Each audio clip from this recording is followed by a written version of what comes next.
Hey everybody, it's Gypsy. I hope you can hear me over the wind. I'm inside today because we're having another windstorm. Anyways, today's video is, well, just one of my rants on the state of the world. My friend Kim and I were talking about this earlier. We keep hearing about shortages on everything from energy to food and water.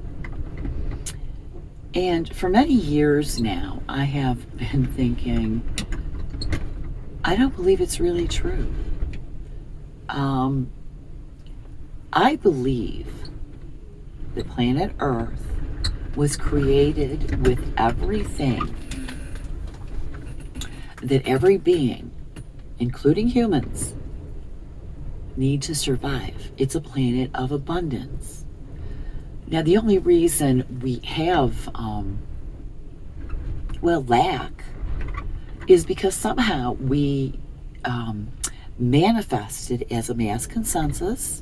We backed ourselves into a corner where these things to survive, which were always right, are still readily available, they're out there,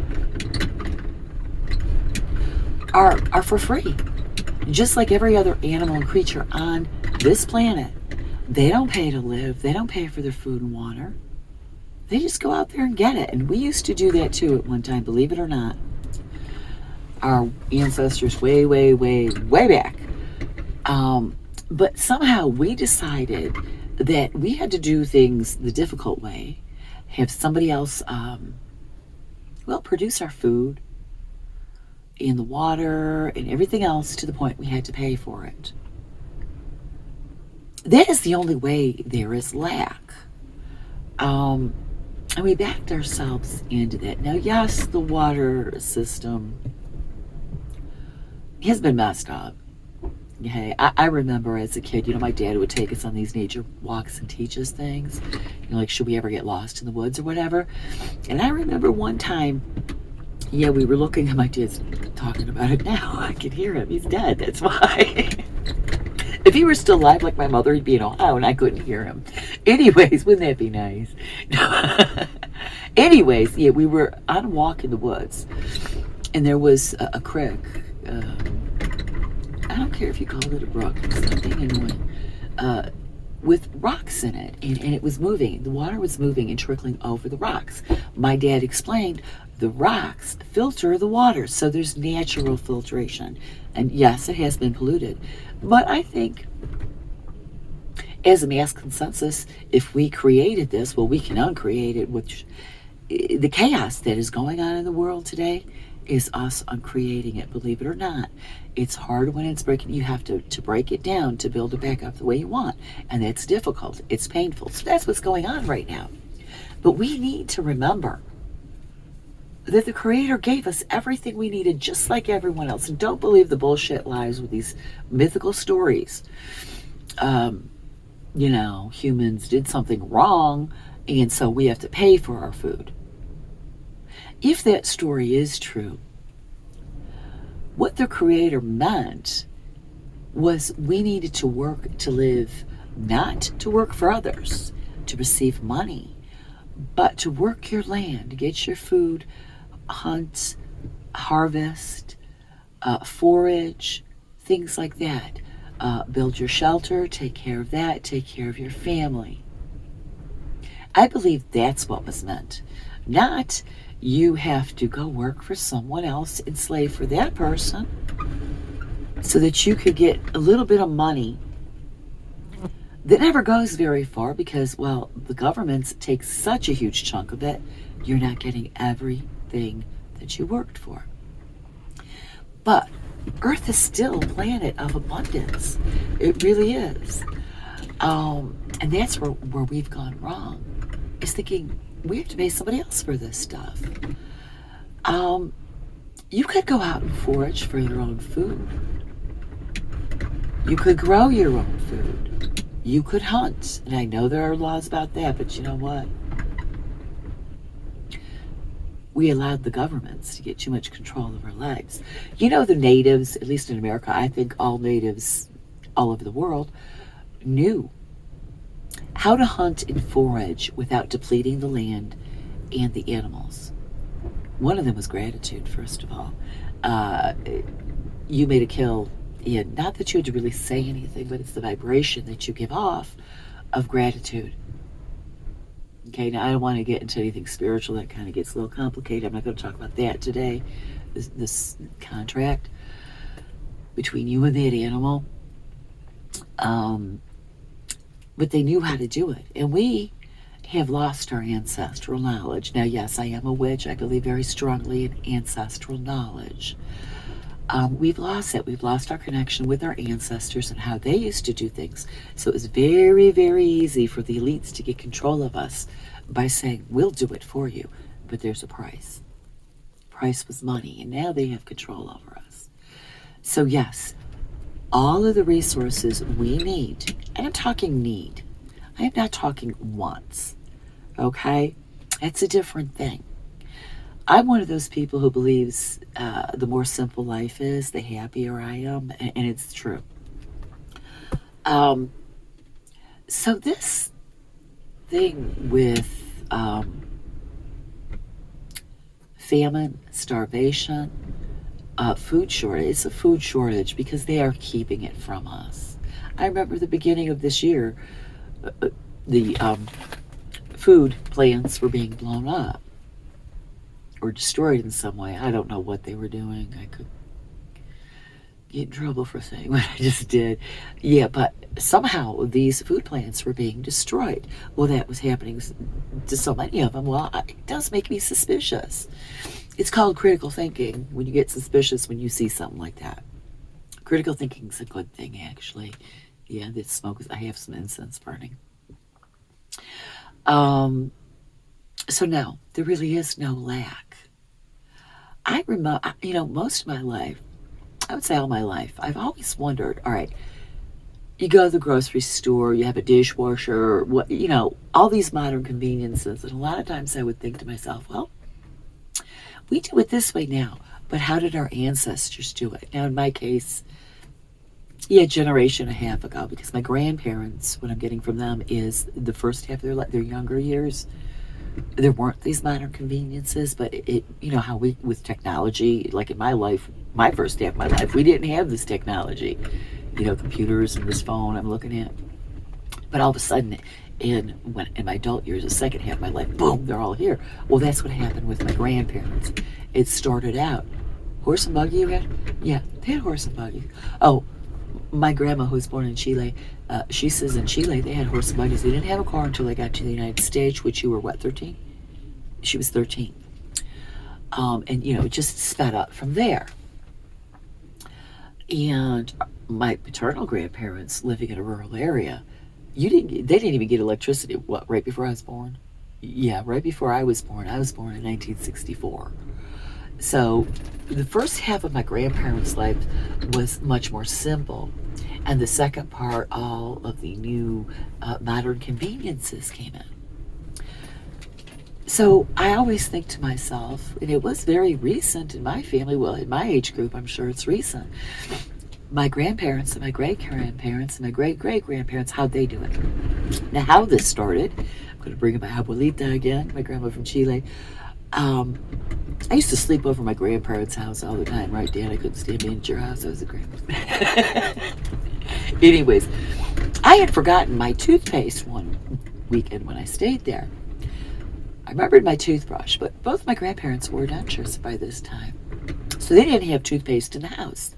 So my grandma, she walks into the kitchen. She comes out with a box of baking soda and hands it to me. And I said, what's this for?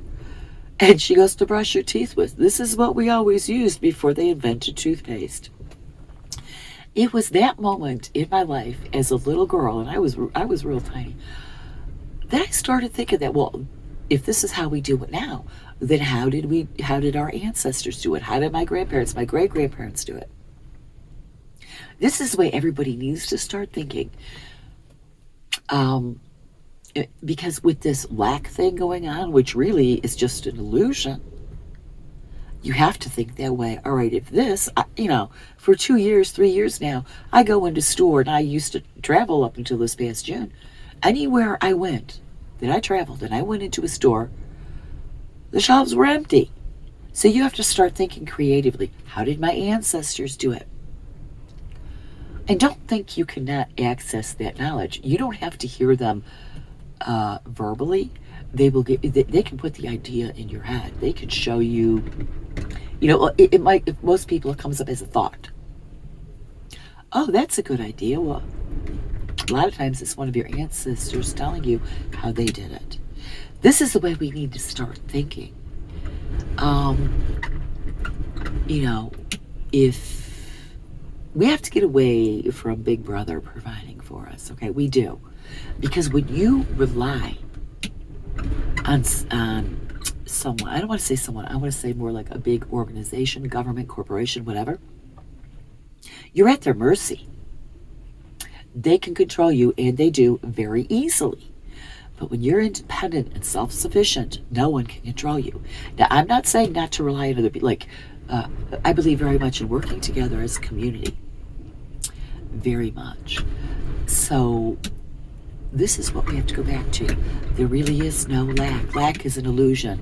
And when we focus on that lack, that the media, who is in cahoots with the governments and the big corporations and the World Economic Forum, etc., and they are in cahoots with them, they're going to keep giving you that illusion of lack, and you're going to start believing it and focusing on that. And that's all you're going to get is lack. But when you start thinking outside of the box, creatively, well, this isn't available in the store, so what did my ancestors used to do? If you're a young adult, what did my great-great-grandparents do? If you're older like me, what did my grandparents do? My great-grandparents do? And it'll come to you. We just have to access that ancestral knowledge. Okay? It really pisses me off is they'll use our children. Baby formula. Being a lack of that. First of all, I think it's cruel to use children. And you're playing on young parents, especially mothers' emotions. Okay, they're trying to scare us with that. And me, I'm going to be a grandma in a few years. My son and daughter are planning their family. It makes me angry as a soon-to-be grandma. And a mother, too. But think about it. They took away, when I was born, with my mom's generation, it was like breastfeeding was taboo. Why would something so natural and so healthy for your child be made taboo? And they came up with baby formula. Now, there are a lot of circumstances where a woman just cannot, for whatever reason, breastfeed. You can make your own. Don't let these idiots who are in charge, and we let them be in charge, we got to get them out, tell you cannot make your own breast formula because it's not healthy for your baby. All those chemicals they put in that formula in the store, you think that's healthy for your child? No, it isn't. There are ways to do it and healthy. Like, all right, when my grandchild was born, my daughter-in-law and I already talked about this. I used to make baby food for my kids, my boys. And I told her it's very simple. It's very easy. I will teach you how to do it. We've got this little plan going. I'm growing food here.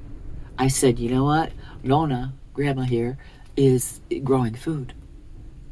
Fresh, organic, non-GMO food. And I said, I will be more than happy, no matter where you're located, I will make some and ship it to you from my garden. These are the ways we have to think, because everything we need, just like every other animal, the birds, they're not lacking.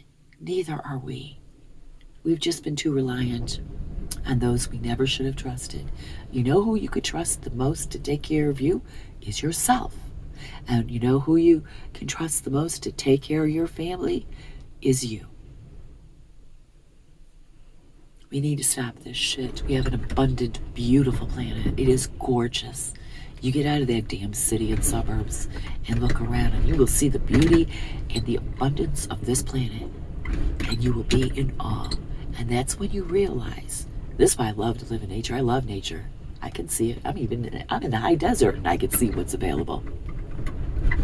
You will see it's all a bunch of bullshit, and it is there. Our creator, as an artist, I can think this way. You create something and you put everything you want into it. Our creator is not cruel like religion has taught us.